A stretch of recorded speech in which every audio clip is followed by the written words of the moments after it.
Tesa Blue, I think, is the strongest out of the veneer tapes. I'm going to use this one for pulling these two dyed veneers together.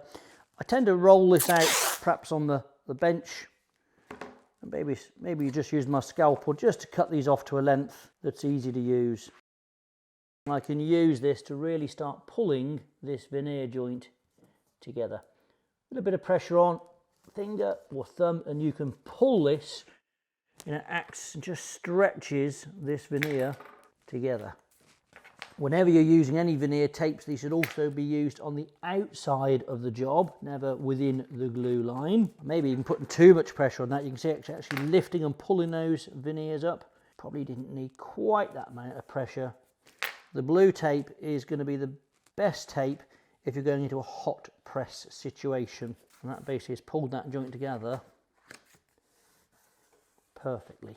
For more detailed information on our veneer tapes and our glues, look at our website, woodworkersworkshop.co.uk, and check us out on our social media channels.